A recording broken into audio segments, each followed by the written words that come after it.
የህዋ ሳይንስ በብዙ የዓለማችን ጠበብቶች የሚጠናና እየተጠና ያለ ሳይንስ ነው። ለአንዳንድ የዓለማችን ቱጃሮች እንደ አዲስ የቱሪዝም መዳረሻ ተደርጎም እየታየ ሲሆን፣ ሀያላኖቹ ሀገራት ደግሞ አዲሱ የመከላከያ ስርዓታቸውን የሚያጠናክሩበት እምቅ አቅም ያለው ስፍራ እንደሆነ ይመለከቱታል።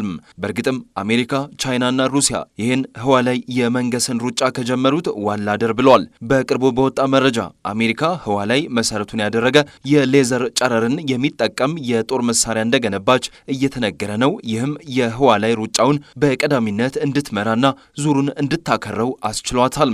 ስለዚህ መሳሪያ ጥልቅ የሆነ ዳሰሳ የምናደርግ ይሆናል። አብራችሁን ቆዩም። የአሜሪካ ስፔስ ፎርስ ዩኤስኤስኤፍ በአሜሪካ የጦር ኃይል ስር የሚተዳደር ሲሆን ማንኛውም ከህዋ ጋር የተያያዙ ጉዳዮችን የሚቆጣጠር የጦር ኃይሉ ክፍል ነው። ራሱን ችሎ መንቀሳቀስ ከመጀመሩ በፊት የዩናይትድ ስቴትስ ስፔስ ኮማንድ በመባል እንደ አውሮፓውያን አቆጣጠር ከ1982 እስከ 2019 ድረስ ቆይቷል። ዲሴምበር 2019 በዶናልድ ትራምፕ ዘመነ መንግስት ራሱን ችሎ እንዲንቀሳቀስ ተደረገም። ይህም አሜሪካ ህዋ ለዘመናዊ የውትድርና ሳይንስ ከፍተኛ ድርሻ እንዳለው መረዳቷን ማሳያ ነበረም። ሆኖም በቅርብ በወጣው አሃዛዊ መረጃ መሰረት የአሜሪካ ስፔስ ፎርስ በውስጡ 6434 ሰራተኞችንና 75 የህዋ መንኮራኩሮች ብቻ ያሉት ሲሆን ይህም የአሜሪካ አየር ኃይል ካለው አቅም ጋር ሲነጻጸር እጅግ አናሳ ነው። የአሜሪካ አየር ኃይል በውስጡ 5000 አውሮፕላኖች፣ 405 አህጉር ተሻጋሪ ባለስቲክ ሚሳይሎችና 650,000 የሰው ኃይል አለው። አሜሪካ ከዓመታዊ በጀቷ ከፍተኛ ፐርሰንቱን የጦር ኃይሏ ላይ መዋሏ ጦሯ በረቀቁ ቴክኖሎጂዎች እንዲዳብር ምክንያትም ሆኗል።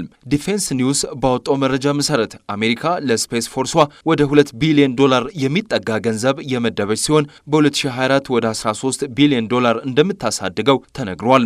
የሰው ኃይሏንም ወደ 15000 ለማሳደግ እየሰራች ነው። ይህም የተመደበው ገንዘብ የጂፒኤስ ሳተላይቶቿን፣ ሚሳይል እንደመጣ የሚያስጠነቅቅ ሲስተሞቿን፣ ህዋን የሚቃኙ ሳተላይቶቿን እንዲሁም አሁን በግንባታ ላይ ያለውን መልሶ መጠቀም የሚቻለውን ሮቦቲክ ቦይንግ ኤክስ 37 ቢ ለማሳደግም ታውለዋለች።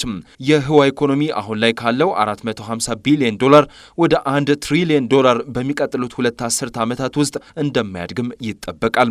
እንደ አውሮፓውያን አቆጣጠር በ2020 አሜሪካ የመጀመሪያውን የሚሊተሪ ኮሚኒኬሽን ሳተላይት አስወንጭፋለች። በመቀጠልም በ2021 ታክልቱ ሳተላይትን ያስወነጨፈች ሲሆን ይህም ሳተላይት ዝቅ ብሎ የምድርን ክበብ የሚቃኝ ነው። ይህም አሜሪካ በጥልቁ ህዋ ላይ ብቻ ሳይሆን በምድርም አቅራቢያ ወታደራዊ ኃይሏን ለማስፋፋት እየሰራች እንደሆነ ማየት ይቻላል።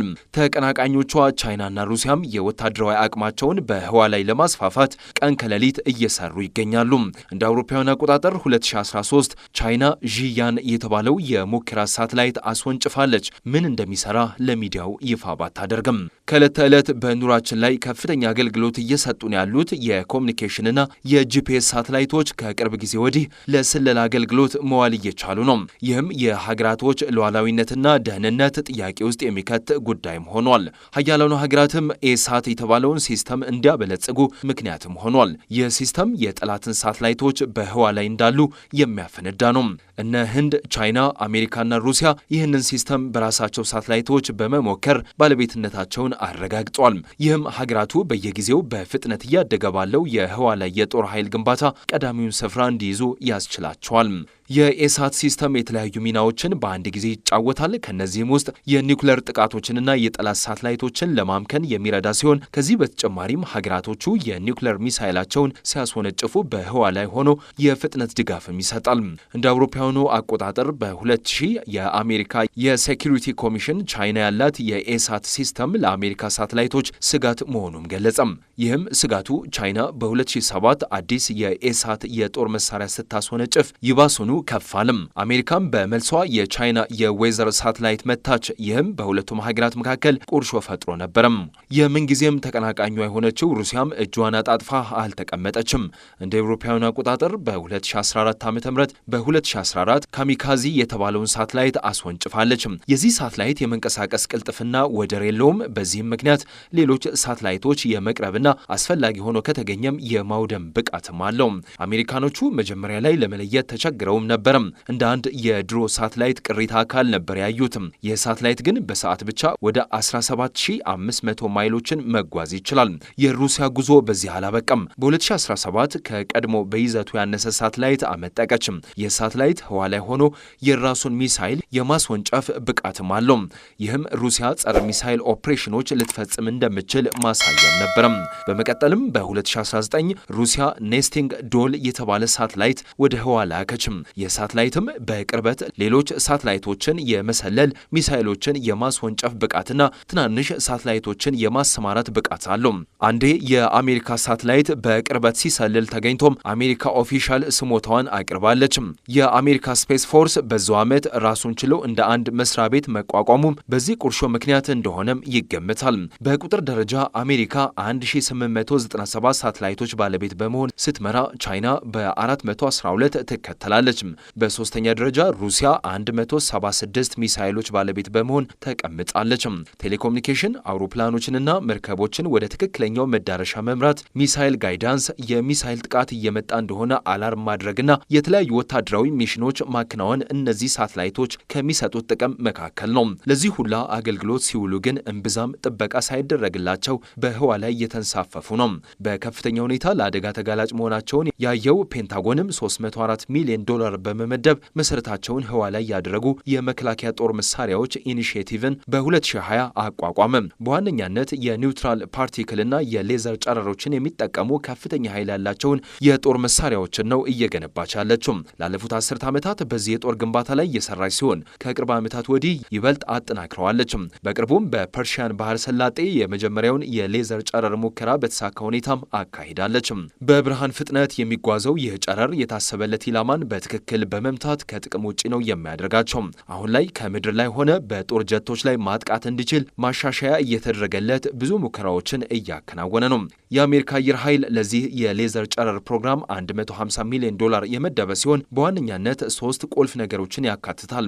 እነሱም ለቀጣዩ ትውልድ የውጊያ ስርዓት የሚጠቅሙ የተሻሻሉ ሌዘር ጨረሮች፣ ራሱን መከላከል የሚችል ባለከፍተኛ ኃይል የሌዘር ጨረር ፕሮግራም፣ ስትራፍና ቦይንግ እያከናወነ ያለው የሌዘር ፖድ ምርምር ናቸው። የሌዘር ጨረር የጦር መሳሪያ በብርሃን ፍጥነት መጓዙ፣ ኢላማውን በትክክል የመምታት ብቃቱ፣ በእያንዳንዱ ምት ዝቅተኛ ወጪ ማስወጣቱ ለመከላከያ ሰራዊቱ ጠቀሜታው ከፍ ያለ እንዲሆንም አድርጎታል። ከሁሉም ደግሞ ተስፋ የተጣለበት ራሱን መከላከል የሚችለው ባለከፍተኛ ጉልበት የሌዘር ጨረር ዲሞንስትሬተሩ ነው። አሁን ላይ ግዙፍ በመሆኑ ምክንያት ምድር ላይ ሆኖ የሚሰራ ሲሆን የአሜሪካ የጦር ጠበብቶች ግን ከዚህም በላይ ይዘቱን በማሳነስ እንደ ኤፍ-15 ያሉ የውጊያ ጀቶች ላይ ለማስገባትም እየሰሩ ነው። በሂደትም ከኤፍ-16 እና ኤፍ-35 ነጠላ ኤንጂኖች ላይ የመግጠም ሀሳብ ይዛ እየተንቀሳቀሰች ሲሆን ይህም ከተሳካ የወደፊቱን የአየር ላይ ውጊያ ስርዓት እስከ ወዲያኛው የሚቀይረውም ይሆናል። ይህ የሌዘር ሲስተም አየር በአየር ሆኖ ወደ ምድር የተተኮሱ ሚሳይሎችን የማምከን ብቃት አለው። በቲዮሪ እንደተቀመጠው አንድ ደከም ያለ የሌዘር ጨረር እንኳን የአንድን ሚሳይል ኦፕቲካል ጋይዳንስ ሲስተሙን ከጥቅም ውጭ አድርጓል። ከፍተኛ ኃይል ያለው ጨረር ደግሞ የሚሳይሉን ኮንትሮል ሲስተም እንዳልነበረ ያደርገዋል።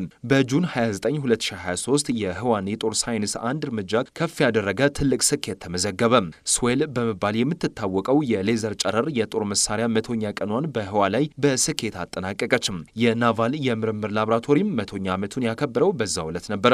ስዌል ወደ ህዋ የተወነጨፈችው ማርች 14 2023 ላይ ነው። ይህ ቴክኖሎጂ በህዋ የሌዘር ጨረሮችን ወደ ኤሌክትሪክ ኃይል በመቀየር የህዋ ላይ ኃይል አቅርቦትን በከፍተኛ ሁኔታ ያሻሽላል። የስዌል ሙከራ በአሜሪካ መከላከያ ዲፓርትመንት ኤች9 ሚሽን አካል ስር ኢንተርናሽናል ስፔስ ስቴሽን ላይ ነው የተደረገው።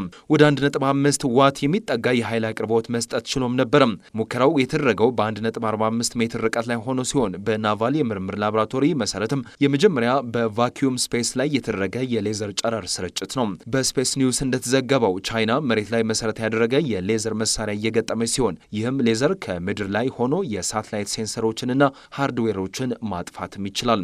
ህዋ የወደፊቱ የጦር ውጊያ ስፍራ ሊሆን እንደሚችል ፍንጮች እያሳዩን ነው። በዚህም ምክንያት ሳተላይቶች ራሳቸውን የሚከላከሉበትና ማጥቃት የሚችሉበትን መሳሪያ ሊታጠቁ ይገባል። የሌዘር ጨረሮች ምድር ላይ በአግባቡ እየሰሩ ቢሆንም ይህን አቅማቸው ወደ ህዋ ለማዘዋወር ማይቻልበት ምክንያት ብዙ ነው። የመጀመሪያው የሌዘር ጨረሮች በራሳቸው ከፍተኛ ኃይል ያለውን ሌዘር ለማመንጨት ያልተቋረጠና ቀጣይነት ያለው ጉልበት ሰጪ ነገር ይፈልጋሉ።